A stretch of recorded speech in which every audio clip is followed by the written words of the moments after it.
আলহামদুলিল্লাহ, অবশেষে আমরা লেকশোর রিসোর্টে পৌঁছালাম। সারাটা পথ সবুজের সমারোহ এবং মনোরম দৃশ্য আমাদেরকে মুখর করে রেখেছিল, যা সত্যিই মনোমুগ্ধকর এবং অনেক ভালো লেগেছে আমাদের। আর বলে রাখা ভালো, এই রিসোর্টে প্রবেশের জন্য গাড়ি প্রতি 500 টাকা আমাদের শুরুতেই নিয়েছিল। সো এখন আমরা জাস্ট গাড়িটা পার্কিং করব এবং সবাই ধীরে ধীরে নেমে যাব।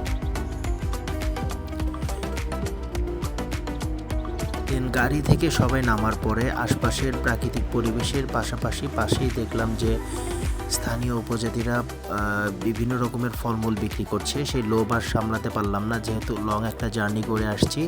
এই জন্য ওখানে যে দাদা ছিলেন ওনাকে আম কাটার জন্য রিকোয়েস্ট করলাম। উনি আমাদের জন্য আম পরিবেশন করছে।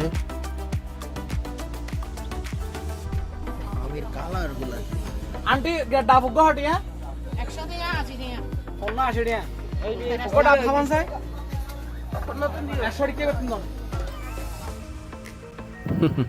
কেউ কিছু বুঝলেন? আমার চাটগাইয়া কলিগ, সে যেখানে যাক না কেন তাদের ভাষার ঐতিহ্য বজায় রাখে। তো যাই হোক, সে ডাব নিল, সে এখন ডাব খাচ্ছে ক্লান্ত। আর এদিকে আমরা যেহেতু আনারসের কাটার কথা বলেছিলাম, আমাদের যে পাহাড়ি দিদি উনি আমাদের জন্য আনারস খুব সুন্দর করে মাখিয়ে দিয়েছে। আমরা সবাই আনারস খাচ্ছি। অনেক রসালো ছিল, খুবই ভালো লাগছিল যেহেতু জার্নি করে আসছি সেক্ষেত্রে।